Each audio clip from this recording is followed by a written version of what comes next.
o'qishmi, o'qib tushunishmi, matn bilan ishlash. O'qiymiz, o'qiydi, tushunadi matnni.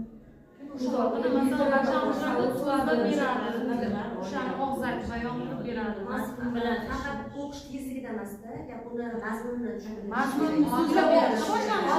Mazmunni qahramonlarni mizolga keltirib ichidagi noaniq so'zlar bilan ishlaydi. Yangi so'zlar bilan. Ichidagi yangi so'zlar bilan ishlaydi. O'qishlarda asosan shunday-ku. Boshqa nimani ishlaydi?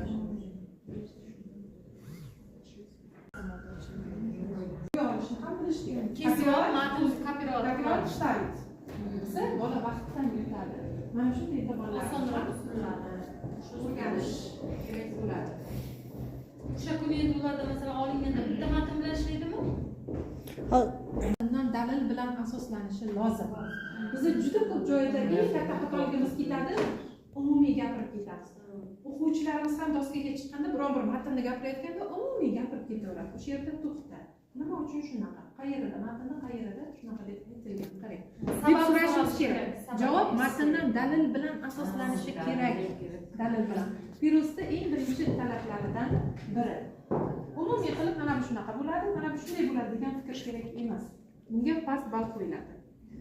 Xo'p, mazmunni o'quvchi alohida tafsilotlarni umumiy mavzu g'oya bilan bog'lab matnni chuqurroq anglaydi. Pirus talabida. Matn mazmunini shaxsiy bilim va tajribasi bilan uyg'unlashtiradi, lekin xulosalar matnga tayanishi kerak. Matn ichidan bo'lishi kerak. Bizni bolajonlarimizda shunday odat bor, o'zimizni bolalarda ham kichkinamiz aynan 4-sinfda, aynan shu Pirus yoshida sinab ko'raman. Nima deydi, o'zimiz tilda aytganda o'tlab ketib qolgan odati bor. Matndan chiqib ketadi, biror aytib ber desangiz, o'zi hayotda biron joyda eshitgan, ko'rgan narsalarini dog'lab, to'qib ketadigan odatlari bor-da. Demak, aynan matnga tayanish kerak. Ko'pincha bir nechta qismdan yoki hatto bir nechta matndan ma'lumotni birlashtirish talab qilinadi. Balki anglash, tahlil qilish, fikr bildirish ko'nikmasi va o'sha matn bo'yicha fikr bildira olish ko'nikmasi.